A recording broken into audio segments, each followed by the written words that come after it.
बाबा गीतांजलि और वृंदा के मंत्रों का देव पर असर होने लगता है। देव को अपने पिछले जीवन में घटित हुई चीजें दिखने लगती हैं। देवराज, आपको क्या हो गया है? कैसी बहकी बहकी बातें कर रहे हैं आप?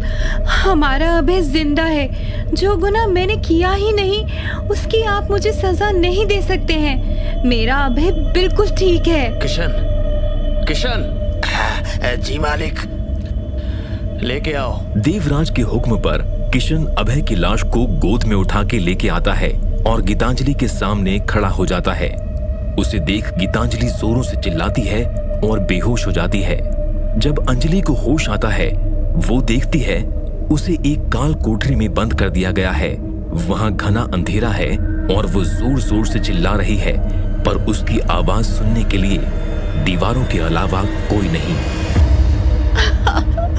खोलो देवराज, देवराज खोलो मुझे। मैंने कुछ नहीं किया है। खोलो मेरा अभय, मेरा अभय। तभी उस सन्नाटे को चीरते हुए किसी की पायल की छनकने की आवाज आने लगती है। मत रो गीतांजलि, कोई और तुम्हें समझे या नहीं, मैं समझती हूँ। तुमने कुछ नहीं किया है, मैं जानती हूँ। कौन है वहाँ? वृंदा गीतांजलि के सामने आती है। वृंदा, तुम? और तुमने हमारे कपड़े क्यों पहने हैं? अरे कैसी बातें कर रही हो? हम बचपन के दोस्त हैं। याद है, तुम्हारे पिता कोई भी नए कपड़े लेके आते थे तो तुम पहले हमें पहनने को बोलती थी। कोई नया खिलौना तोहफे में मिलता था तो पहले हम उससे खेलते थे। वृंदा, हमने पूछा तुमने हमारे कपड़े क्यों पहने हैं? अरे मेरी गीतांजलि, कितनी भोली हो तुम। अगर तुम्हारे कपड़े नहीं पहनते तो देवराज की नजर में गीतांजलि बन तुम्हारे आंखों के नूर को छत से कैसे फेंकते। धोखेबाज, बेरहम, हमने तुम्हारा क्या बिगाड़ा था? क्यों किया तुमने ऐसा? गीतांजलि, हमें नहीं पता तुम समझ पाओगी या नहीं। चलो कोशिश करते हैं। बचपन से लेकर आज तक हमें हर वो चीज़ अपने आप पसंद आ जाती है जो तुम्हारी है। जैसे कि वो बोलता हुआ गुड्डा, जैसे कि वो गुलाबी रंग का लहंगा, जैसे कि देवराज। तुमने ये सब देवराज को पाने के लिए किया? हाँ गीतांजलि, देवराज के पिताजी ने देवराज को हमारे लिए चुना था, लेकिन उसने तुमसे शादी कर ली। क्यों?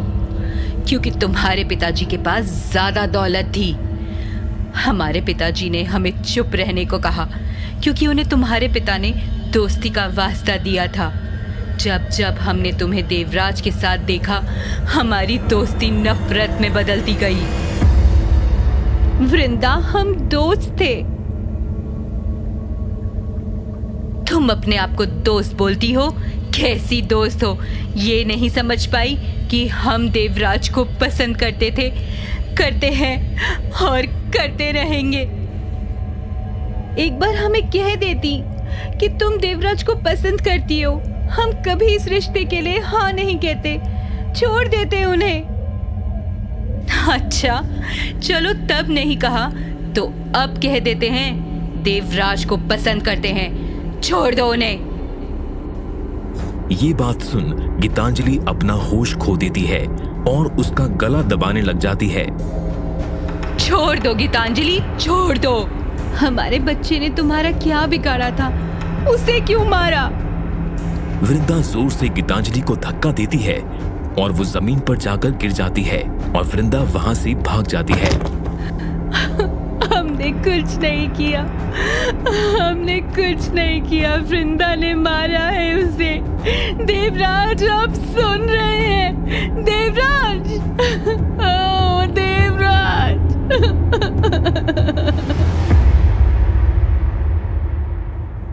देव, देव। अपना नाम सुन देव नींद से उठ जाता है। उसका पूरा शरीर पसीना पसीना हो जाता है। वो देखता है कि अंजलि उसके सामने खड़ी है। देव, मुझे तुमसे कुछ बात करनी है।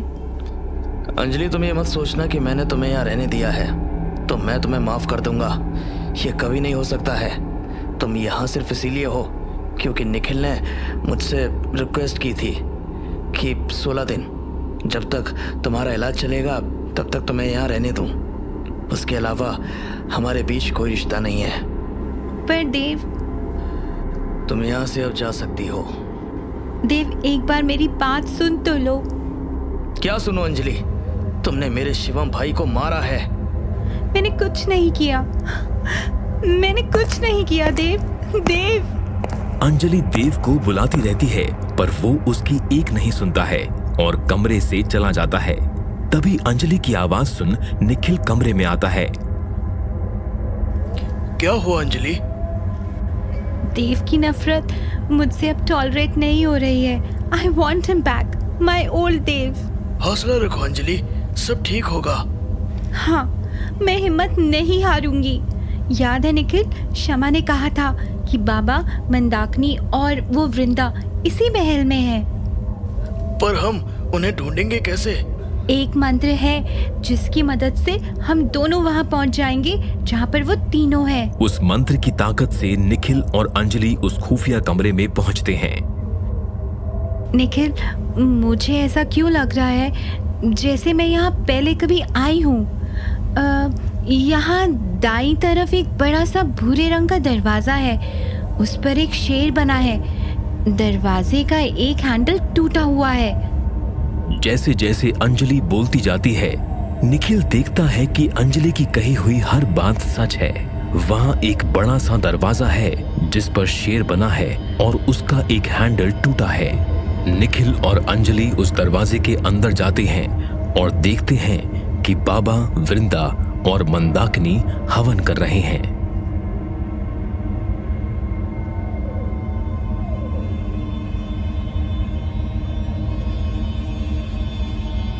आज को कबूल, कल को मैन। मुझे लगता है तुम्हें जाना चाहिए, पर ये लोग तुम्हें देख लेंगे तो जिंदा नहीं छोड़ेंगे।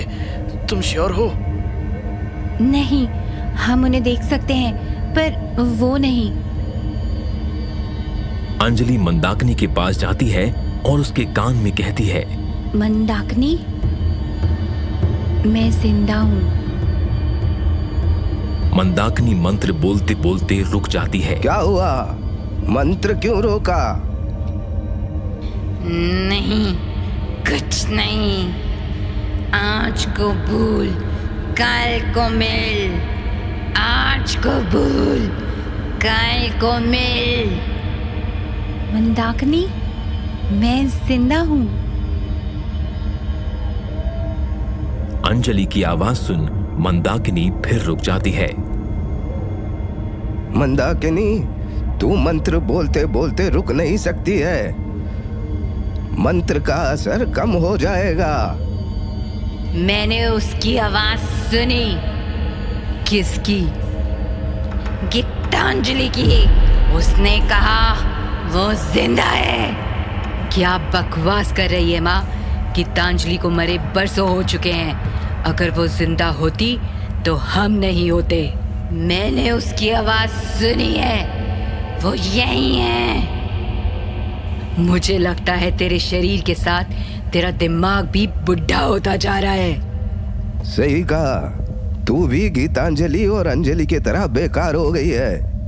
ये सुन मंदाकिनी आग बबूला हो जाती है और बाबा पर हमला करने लगती है। तेरी इतनी जुर्रत, तुझे मैं जिंदा नहीं छोड़ूंगी। माँ छोड़ उसे, माँ छोड़ उसे। छोड़ मुझे, पागल चुड़ैल। बाबा बहुत सारी भभूति हाथों में उठाता है और मंदाकिनी के मुंह पर फेंक देता है और मंदाकिनी वहां से गायब हो जाती है। अंजलि और निखिल ये सब देख रहे हैं। यही सही समय है मंदाकिनी को मारने का। नहीं निखिल, यही समय है मंदाकिनी को अपनी तरफ करने का। मंदाकिनी अब हमारा सबसे ताकतवर मोहरा बनेगी। इसी खेल में जब चाहे हम इसे इस्तेमाल कर सकते हैं। वो क्यों हमारा साथ देगी?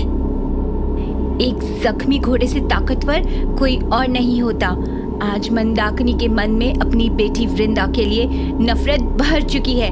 हमें बस अब उसी का इस्तेमाल करना है।